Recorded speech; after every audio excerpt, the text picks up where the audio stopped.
Hello and welcome back to the Nomiki Show. It is Wednesday, which means it's Solidarity Wednesday. This is a new thing we're doing in 2022 because this is the moment we really need to exercise our solidarity.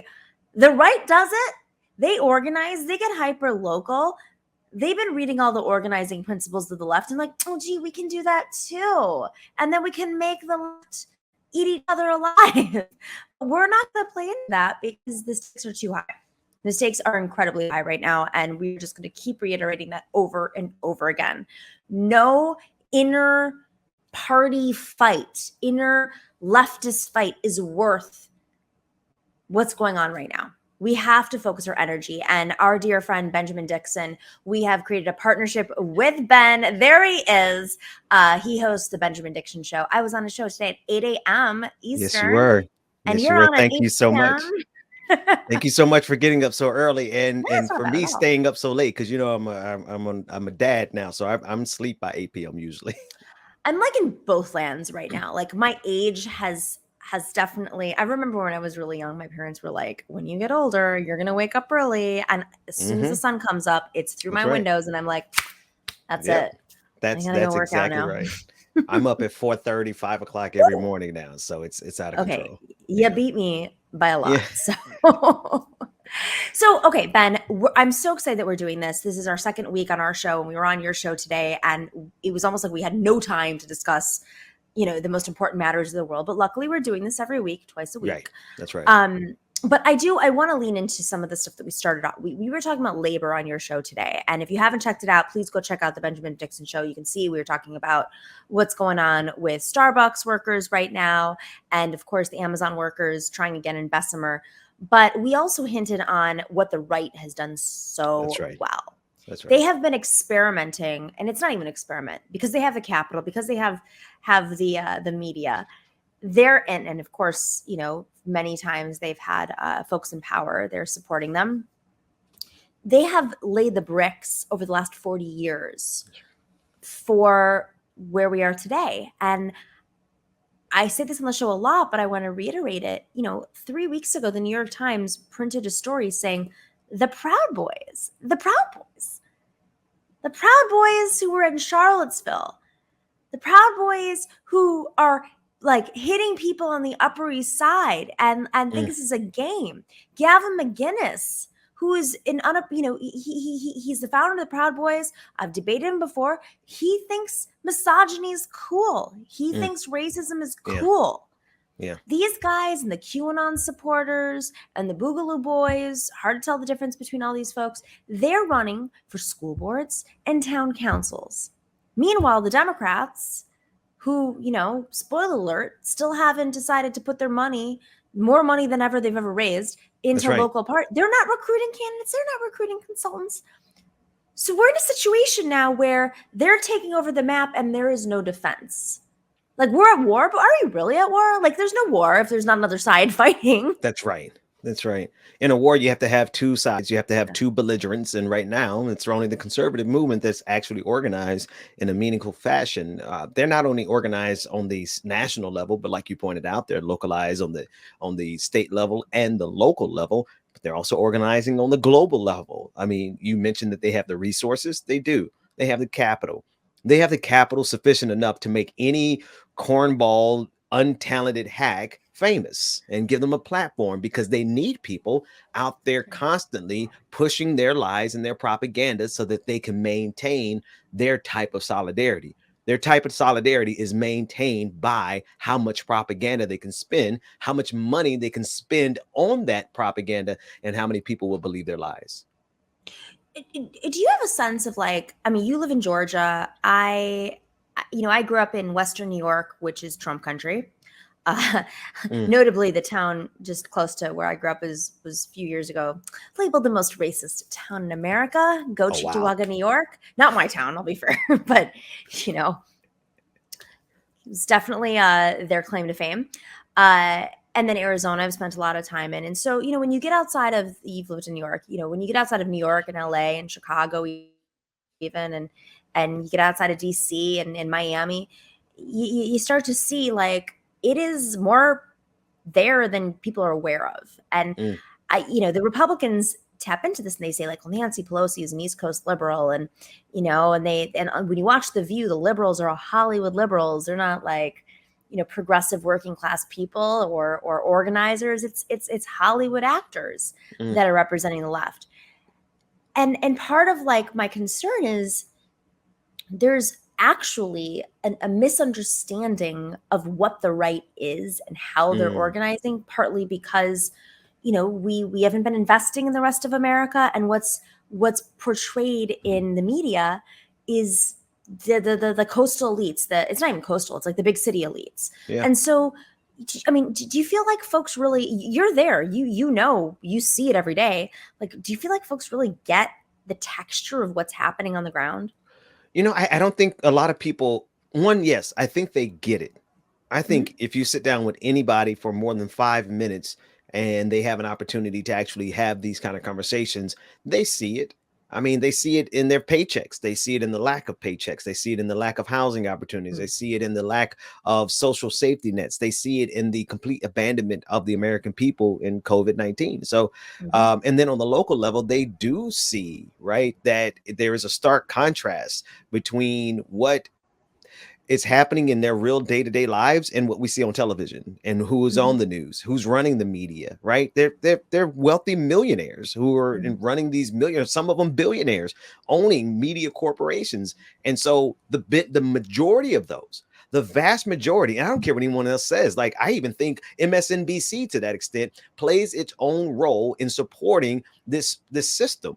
And that is the fight, Nomiki. Like we keep talking about it, but the solidarity is so crucial because we're up against billionaires who have entire media apparatuses that have the ability to point out what you just pointed out all day, every day. They're pointing out to people who understand that something is wrong.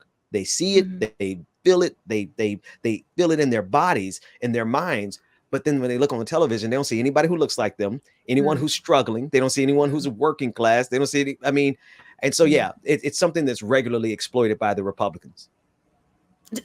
Well said. Regularly exploited, but so this is a great pivot because um, we all know who Steve Bannon is. Steve Bannon was a senior advisor to the Trump election, and he is no newbie to politics. He actually was a Hollywood producer, which is really important because he understands markets. He was one of the Hmm. Seinfeld producers. He knows this industry very well. He knows the Republicans very well. He's also extremely charming, which is horrifying when you watch him. Mm, You're like, it doesn't look like he's a charming guy, and then you see him and he's very, very good on his feet and charming. mm, Steve Bannon, there was a documentary that I've watched at this point, I think like 6 times, because I want to study it. Let me rewind. I was in 2016. I was at SiriusXM hosting a show on the Progressive Channel 127. It was a nightly show from 9 o'clock p.m. to midnight. There were only a few people hosting shows that late. The other person down the hall from me on the conservative channel was Steve Bannon. mm. I was a Bernie person. He was a Trump person. And it was sort of like weirdly comical at the time because it's like we both got what was happening in the country and like who was going to win. And I legitimately at that point before the election did not think that they would have won. That's right. Yeah. And here we are. Steve Bannon, I think he's extremely tied into the Trump world still. Yeah. Just because he was distanced does not mean that he's not part of it. He went out in before the EU elections in 2018, I believe.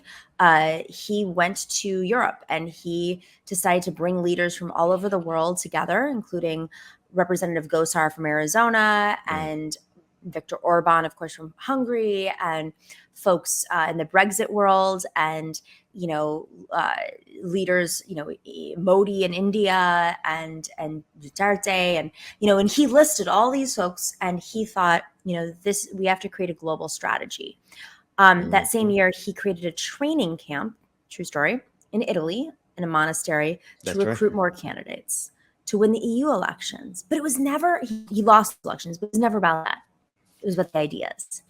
And this is where I feel like the Democrats don't get it. They think, well, if we're not going to win, we're not going to invest. But the Hmm. Republicans are like, we don't care about winning. We care about investing. Because when you plant the seeds, Doesn't go away. That's right. That's right. Republicans are making a long, they constantly, and put it like this, we are now on the receiving end of about of a 50-year strategy to roll back Mm. Roe versus Wade, right? This didn't happen overnight. They've been planning this every day since the original decision from the Supreme Court, and they invest money in it, and they have no problem taking 5 decades to get their victory. This is the same thing that we're seeing now. We're seeing conservatives make investments in high schools, in colleges, in trying to capture the young generation because they know in order to win the future, they've got to win some young votes. They have to win the minds. They have to win the minds of these children before they're shaped by actual fact and truth and history. And experience too. I mean, That's right. they're going to Gamer. I mean, Gamergate was sort of like the origins of how YouTube operates, right? The gamer community was caught up in this misogynistic experiment. It was a horrible, horrible situation. And then much of the gamer community, which was predominantly male, young white male, moved into other spaces, YouTube and Twitch, et cetera, et cetera. And it really does dictate how a lot of the left, at least, or younger media, the conversations are held. So Bannon is, he's been under investigation. He's been arrested. He has had a lot of stuff thrown at him, but this documentary was jarring because, on like the fourth time I watched it, I started zooming in on all the books he was reading. And I'd love to talk about this maybe next week. We can go into this in a little bit more depth. Some of the books are like really effing weird, like spiritual and like studying the icons of history and mythology and how mysticism works. And turns out, there are podcasts that talk about how when he was in the military, he was studying transcendental meditation, and he was trying to understand how, and this is nothing new, by the way. This is not a Steve Bannon thing. That, going back to the early 1900s, you saw a lot of the billionaires, the Henry Fords of the world, being like, "If you will it, it will come." And they did this whole mind, spiritual. I mean, there you go. You've got him reading a book right there. And he was quoting Lincoln there, who in that part of the documentary, where he was basically quoting the moment where he needed to rise up. And this is not new, though. I mean, we kind of have made it very like data driven and taken out the human component. But whether you're Steve Bannon or the first president of Mexico, who was into mysticism but was on the left, I mean, this is not new to politics. But he has really decided he's going to capture it. And we see this in the and of course I'll lead to you in a second, but we see this now with the anti-vax movement. They're really preying on a lot of the spiritual folks. That's right. At the risk of falling too deeply into that particular conversation, Steve Bannon, along with many Republicans, have a firm conservatives, reactionaries, and they have a firm belief in a higher power that they believe should service them by right of domination. They believe that by right of conquering Western civilization, conquering Earth, that the higher power that they believe in must now acquiesce to them. And so, I mean, it's a rabbit hole. I don't necessarily disagree with all of the mysticism parts, because I've read some of the same books and I can understand the allure and I get it. But they're doing it on the side of fascism. So I need all the new age people who get into that kind of stuff, and you might even mess with a couple of other substances. Please understand that everyone who rubs the crystal stones, they're not sharing the same frequency with you folks. And Steve Bannon's frequency is on pure bigotry and hatred.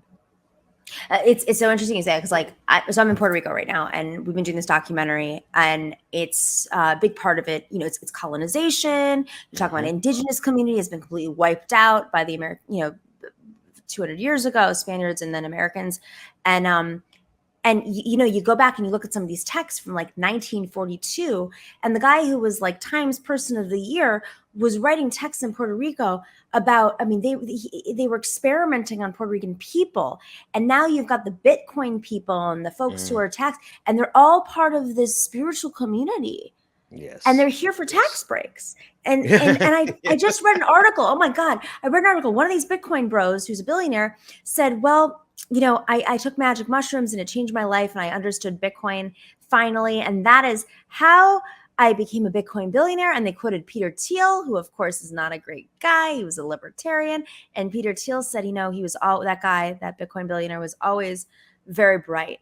But then this guy says he's part of this Bitcoin Puerto Rican community where they, do yoga and they meditate. And I am one of those people. And I'm like, no, That's right. no, it's not about your get rich scheme. That's right. Thank you. They're using it as a tool, just like they used workers as a tool to That's break right. in. I've got bad news for them. It's completely impossible for them to achieve the level of ascension that they believe that they can seek after without sacrificing the ego. It's funny because their first step after taking a couple magic mushrooms or even the frog venom is, oh my God, empathy. The first thing that they come across on their journey of self-exploration is empathy. A lot of them haven't even gotten that far, no matter how many drugs they use. So I'm not particularly worried about the spiritual aspect because I don't think they have it in them because they are the dominating force. They are the oppressors on the international stage. It's like the narrative of Pharaoh in the Bible. Pharaoh hardened his heart and did not, this is the same thing with them. They don't have the capacity to see the empathy that's necessary and the sacrifice of their personal ego to actually ascend. So keep doing all the drugs you want, guys. Until you stop being a dick, nothing's going to change for you. You might get rich, but you're not going to get that spiritual ascension that you are doing so many drugs to reach. I'm so curious if it's really about spirituality. Hey, Ben, do you have like 5 more minutes? Can I bring in a run? Because I'd love to get a run's thought on this because I know he's got a lot of thoughts at your on disposal. Steve Bannon. All right. Arun Chowdhury is, of course, the host of the committee program. Let's bring in Arun because I feel like Arun got a lot of thoughts about Steve Bannon. Steve Bannon. Yeah, we're talking about the spirituality. He came right out of prison, and all of a sudden he looked really good. But in that way that people look really good, kind of right before they die, when they have what's the rich person disease from like a consumption or what was that one? Was it affluenza? Like they would say you look really angelic before you died. And so this is my thing. I was like, he looks good. But then I saw a picture of him recently, and in that, oh boy. The guy drinks like kombucha and like does. I watch this stuff. He's been on a diet, which means no. I am the one. I just to catch you up on this, please, Ben. I am one who just thinks that that Steve Bannon was kind of the one whispering to Trump in the way that made Trump so effective in 2016, and that may be hard for him to replicate in a kind of reelect situation because Bannon's the one he knows how to run to the left of the center. Every time there's that opening, he does it. And so I as much as we admire the monsters, I think he does a really good job at framing and has made and was that special spark. I feel like Bannon has moved on from Trump. I mean, dare I say it? Like everyone else is like, oh, Trump's going to run again. He might, doesn't matter. Bannon's like, I don't care if he runs again or not. I've got a first choice, second choice, third choice, but I also have an army that's running all over the world and fascism is going to rise up and there's no allied force that's going to save anyone. No, maybe? No. I was going to yield the floor, but I feel that exact same thing, Nomi. I really do believe that Trump is now expendable. They are starting to distance themselves enough because they need the anti-vax community to continue with their coalition. And the minute he came out and said the vax works, well, I mean, they really put their fangs out on him. How's it feel? So Ben, just so you know, Arun has been doing international work, even though he's an American. He's an American, guys. He's an American. Don't worry. Whatever you heard. Don't worry. This is where it starts, Nomi. Thank you. This is that my life is now. You know what I mean? Yeah, there's going to be mugs and things and Bannon and oh God. Hey, he's Arun, the Steve Bannon of Europe. Pleasure being on a panel with you, my friend. Good to connect with you.